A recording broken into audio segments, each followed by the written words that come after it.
বর্তমান প্রজন্মের ছেলেমেয়েরা যেন সিগারেটকে ডিপ্রেশন ওষুধ বলে মনে করে, আর এই সুযোগে ইচ্ছামতো দাম বাড়িয়ে দিচ্ছে সিগারেট কোম্পানিগুলো। আপনি জানলে অবাক হবেন, এই সিগারেটে এমন এক রাসায়নিক কেমিক্যাল ব্যবহার করা হয় যার কারণে প্রতিনিয়ত হাজার হাজার ছেলে মেয়ে আসক্ত হচ্ছে সিগারেটের প্রতি। তো আজকে আপনাদেরকে সিগারেট তৈরি হওয়ার সম্পূর্ণ প্রসেস এবং একই সাথে সিগারেটে যত প্রকার রাসায়নিক কেমিক্যাল ব্যবহার করা হয় সেই সম্পর্কে বলবো। তো সম্পূর্ণ ভিডিও জুড়ে আমার সাথে থাকুন আর দেখতে থাকুন এক্সপ্লেন টু বাংলা।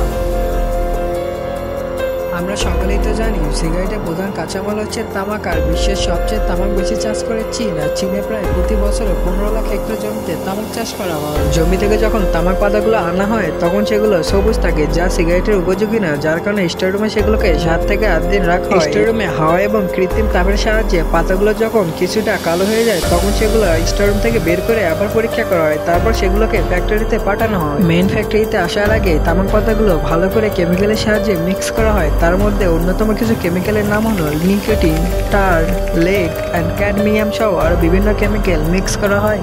সিগারেটের মধ্যে যে সকল কেমিক্যালই ব্যবহার করা হোক না কেন তা মানবদেহের জন্য অত্যন্ত ক্ষতি। সিগারেট তৈরিকারক কোম্পানিগুলো যে কারণে এই সকল কেমিক্যাল ব্যবহার করে তার মধ্যে অন্যতম দুটি কারণ হচ্ছে তাদের নিজেদের সিগারেটে অন্যরকম একটা ফ্লেভার থাকবে, আর একই সাথে মার্কেটে তাদের সিগারেট অত্যন্ত বেশি বিক্রি হয়। সিগারেট তৈরি আরেকটি মেইন পয়েন্ট হচ্ছে ফিল্টার, যা মূলত সিগারেটের উপরের অংশে থাকে, আর এই ফিল্টার বানানোর জন্য বড় একটি রুল আকারে আসে, আর এই মেশিনটি সেই রুলকে কেটে কেটে ছোট ছোট আকারে ফিল্টার বানিয়ে দেয়। সব থেকে মজার বিষয় হচ্ছে এই মেশিনটি সম্পূর্ণ মানুষের সাহায্যে ছাড়া অটোমেটিক প্রায় 65 লাখেরও বেশি ফিল্টার তৈরি করতে পারে, যা মূলত এই ফ্যাক্টরি সবচেয়ে বিশেষ অঙ্গ বলা যায়। সিগারেটের সাথে যখন ফিল্টার লাগানো শেষ হয় তখন এগুলো রুলের মাধ্যমে সামনে মেশিনের দিকে যেতে থাকে, আর সেই সময় আবার এগুলোকে পরীক্ষা করা হয় যেন ফিল্টারে কোনো সমস্যা না থাকে। তারপর মেশিনের সাহায্যে উপরে উঠতে থাকে সিগারেটগুলো।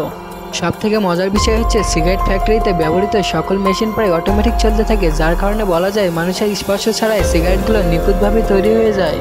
আপনি আরও জানলে অবাক হবেন যে চীনের এই ফ্যাক্টরিতে প্রায় প্রতিদিন 65 কোটিরও বেশি পিস সিগারেট তৈরি হয়, যা মূলত বাংলাদেশ সহ বিভিন্ন দেশে ছড়িয়ে দেয় চীন।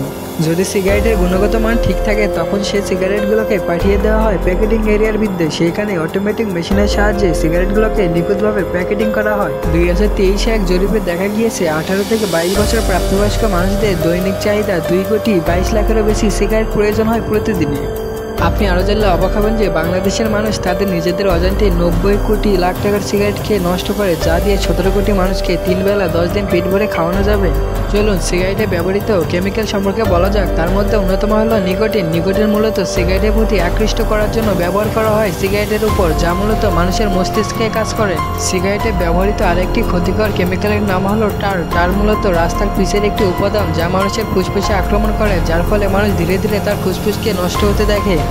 সিগারেটে ব্যবহৃত সবচেয়ে মারাত্মক এবং ক্ষতিকর কেমিক্যালটির নাম হলো ক্যাডমিয়াম, যা মূলত ব্যাটারিতে ব্যবহার করা হয়। এই ক্যাডমিয়ামের প্রধান কাজ হচ্ছে মানুষের কিডনিকে ক্ষতিগ্রস্ত করা। আজকের এই ভিডিও থেকে যদি সিগারেট সম্পর্কে একটুও জেনে থাকেন তাহলে চ্যানেলটি সাবস্ক্রাইব করে ভিডিওটি একটি লাইক করে যাবেন। আর আজকের মতো আমি বিদায় নিচ্ছি, আল্লাহ হাফেজ।